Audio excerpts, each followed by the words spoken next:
सबसे पहले तो आपके इस चैनल के माध्यम से सभी प्रवासी मजदूरों को, गरीबों को, न्यायपसंद लोगों को हम दरौली विधानसभा की जनता के तरफ से और भाकपा माले राज्य कमेटी के तरफ से क्रांतिकारी अभिवादन करते हैं और सबका स्वागत करते हैं। आज 7 जून है।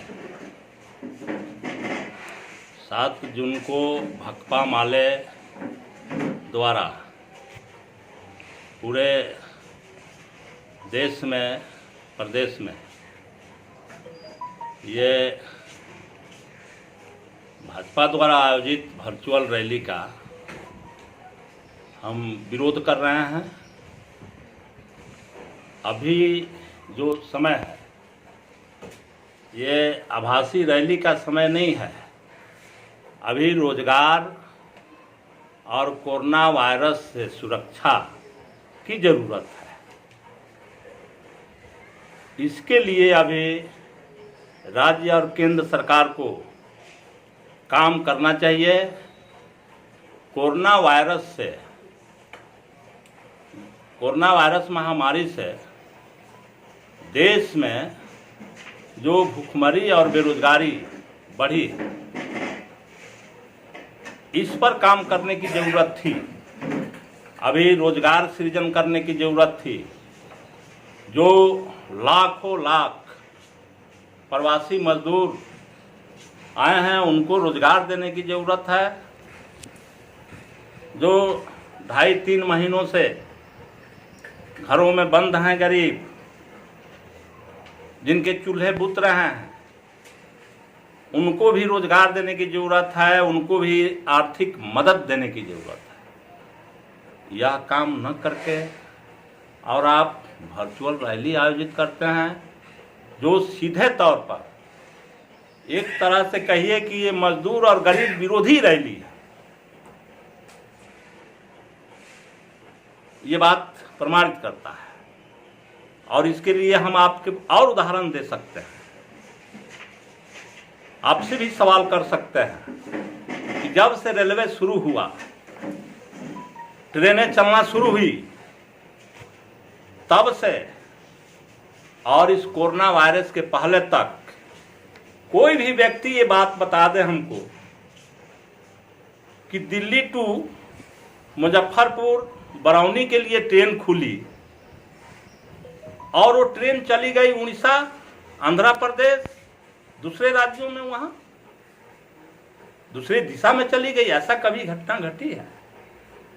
लेकिन इस कोरोना वायरस के समय में आपने सुना कई ट्रेनें उड़ीसा चली गई।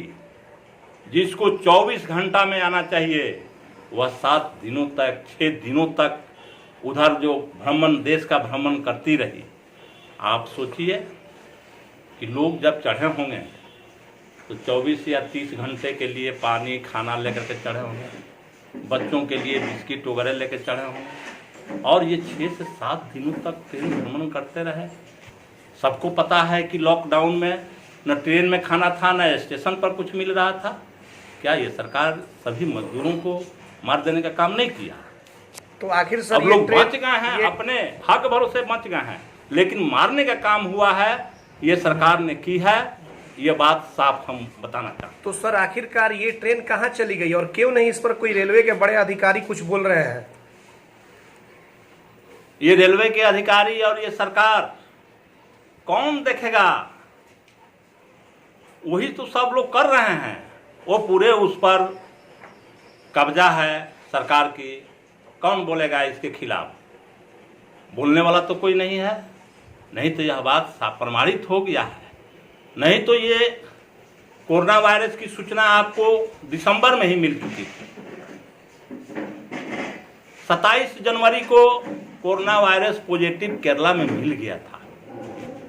सरकार को चाहिए था इस पर काम करना, लेकिन यह सरकार तो नमस्ते ट्रंप में लगी थी।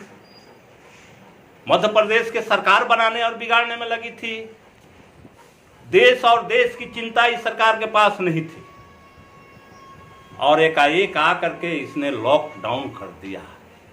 का ये सरकार अगर सोची होती गरीबों और मजदूरों के प्रति इसकी अगर थोड़ी सी हमदर्दी होती तो कम से कम 7 दिन का समय दे दिया गया होता कि देश लॉकडाउन होगा, सब लोग अपने गंतव्य स्थान चले जाएं, जहां उनको भोजन पानी और रहने का जगह है वहां चले जाएं, सारे मजदूर चले आए होते। लेकिन यह सरकार एकाएक बंद कर दिया, यह मौका नहीं दिया, जिसके चलते क्या हुआ, लाखों लाख मजदूर, जब फैक्ट्री बंद हो गई, मकान मालिक घरों से बाहर कर दिया, अब लोग कैसे सड़कों पर रहेंगे। चले जहां आकर के दर्जनों लोगों की मौत हो गई और कितनी परेशानी मजदूरों ने झेला है, ये हम लोग मेहरावना पुल पर रह करके देखे हैं, उनके दर्द को हम समझे हैं और वो दर्द इतना हमको उधेलित कर दिया कि हमको भी नहीं लग रहा था कि रात दिन हम ऐसे जगह पर रह रहे हैं, और रह करके लोगों को हम लोगों ने मदद की। ये अगर सरकार नहीं कर सकी, अगर लॉकडाउन में कोई इससे बाधा पहुंच रहा था, तो यह सरकार सीधा ऐलान कर सकती थी तमाम फैक्ट्रियों के मालिकों को कि आप अपने मजदूरों को भोजन दीजिए, तमाम उन मकान मालिकों को कि आप रहने दीजिए, 3 महीना के बाद 4 महीना के बाद आप अपना भाड़ा लीजिएगा। ये भी सरकार नहीं कर सकी, और जिसे लोग मजबूर होकर के, सारे मजदूर मजबूर हो गए और पैदल चलने, रिक्शा से चलने, साइकिल से चलने, ठेला से चलने, जान त्याग करके चलने के लिए मजबूर हो गया। और इसको लेकर के धक्का मुक्की तमाम दिल्ली स्टेशनों पर और गुजरात में जगह जगह होते रहा। ये सरकार के पास समझ होती। सर, सवाल एक यह है कि आखिरकार 7 दिनों के बाद ट्रेन क्यों पहुंची यहाँ, इसके पीछे का कारण क्या था, ये हम आपसे जानना चाहते हैं।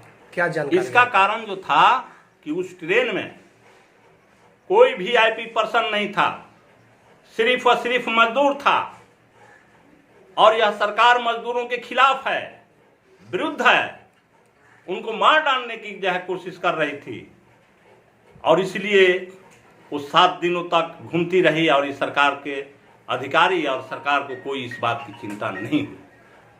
अगर उसमें VIP लोग रहते, बड़े लोग रहते, तो यह सरकार चिंतित होती, लेकिन सिर्फ व सिर्फ प्रवासी मजदूर थे, इसलिए सरकार के लिए कोई सवाल ही नहीं बना।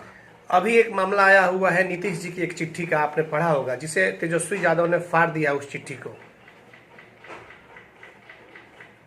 अभी हमने DGP की चिट्ठी पढ़ा जी।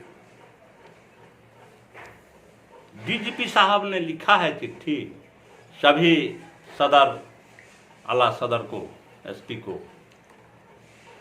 कि ये जो प्रवासी मजदूर आए हैं इनके पास रोजगार का अभाव है, इसलिए अपराधी बन जाएंगे। हम तो कह रहे हैं कि गरीब और मजदूरों को किस तरह से मारा जा रहा है। जो पप्पू पांडे यहां अपराध करके बैठा हुआ है उसको संरक्षण दे रहे हैं DGP साहब, उसकी गिरफ्तारी क्यों नहीं हो रही है? जब उसके ऊपर तिहरे हत्याकांड का FIR दर्ज हो गया है तो गिरफ्तार करिए, न्यायालय फैसला करेगा कि ये पप्पू पांडे निर्दोष हैं या कि दोषी हैं। आप क्यों नहीं कर रहे हैं? अपराधियों को संरक्षण दे रहे हैं, और ये विपत्ति के मारा हुआ प्रवासी मजदूर जिसका सब कुछ सब छिन गया, हैंड टू माउथ, कमाने और खाने का ही उसके पास रास्ता था, आज वो आकर के दर दर के ठोकर खा रहा है और ऊपर से उसका अपमान किया जा रहा है कि जो अपराधी हो जाएगा। हम साफ शब्दों में कहना चाहते हैं माननीय मुख्यमंत्री जी और DGP साहब, आप दोनों लोगों को प्रवासी मजदूरों से माफी मांगनी होगी, बिहार के जनता से माफी मांगनी होगी, नहीं तो इसके खिलाफ प्रवासी मजदूर उठ खड़ा होगा और आपके खिलाफ आंदोलन में जाएगा। गर्मी की होगी अब छुट्टी, घर बैठे मंगाए कूलर, पंखा और घरेलू वायरिंग के सामान फ्री होम डिलीवरी के साथ। हेवल्स, एंकर, फिलिप्स और क्रॉम्पटन के एकमात्र अधिकृत विक्रेता Manish Infocom and mobile, Makhdum Sarai मोड़, सिवान। Mobile number 9934019286। गर्मी की होगी अब छुट्टी, घर बैठे मंगाए कूलर, पंखा और घरेलू वायरिंग के सामान फ्री होम डिलीवरी के साथ। हेवल्स, एंकर फिलिप्स और क्रॉम्पटन के एकमात्र अधिकृत विक्रेता मनीष इंफोकॉम एंड मोबाइल, मखदुम सराय मोड़, सिवान। Mobile number 9934019286।